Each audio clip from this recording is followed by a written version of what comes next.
we are going to do is we're going to chain 5. 1, 2, 3, 4, 5. And notice that when I chain them, I tighten them. So I am not letting them be loose. I actually want them to have a tight feeling to them. After I have chained 5, I'm going to insert the chain onto the 3rd single crochet. So 1, 2, 3, it's this one. And instead of making a single crochet, I'm going to slip stitch it. So, like so. And you can see that we have a very small ring. So 1, 2, 3, tighten, 4, 5, and 1, 2, 3, slip stitch into the 3rd single crochet. And now we have 2 little loops. 1, 2, 3, 4, 5.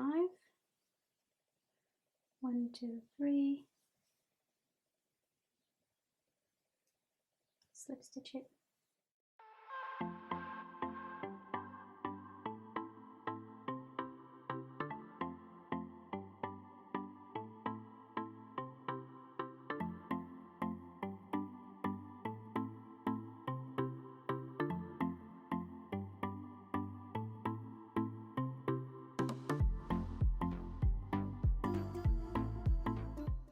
So we've gotten to the end, the last chain of 5, slip stitch it into that single crochet, and that completes the first row of mesh, and you can see what this is going to look like. We are going to repeat the same process, but we are going to join the chains in the center of the previous chains. So let me show you.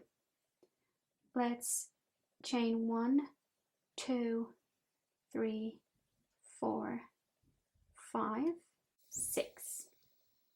So chain 6 and slip stitch into the first chain, like that. So let's chain 6 again. 1, 2, 3, 4, 5, 6, and slip stitch.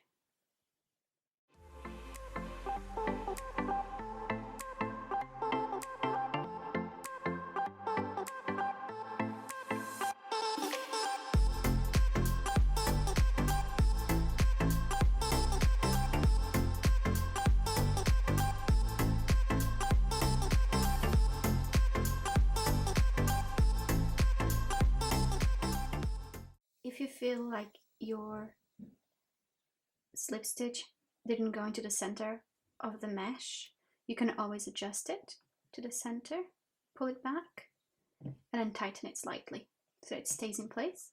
And to start the 3rd row of our mesh pattern, we are just going to continue doing exactly what we've been doing so far.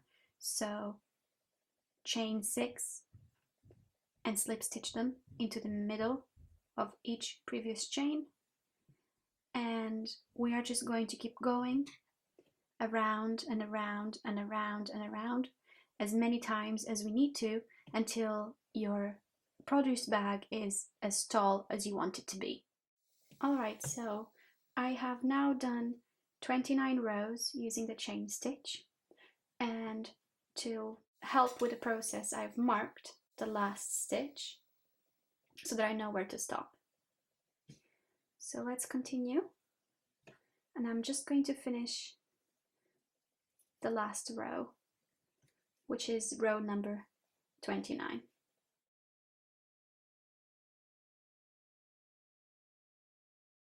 So let's slip stitch. Alright, so we have now finished the main body of our produce bag, we have the base of the bag and 29 rows with chain stitches.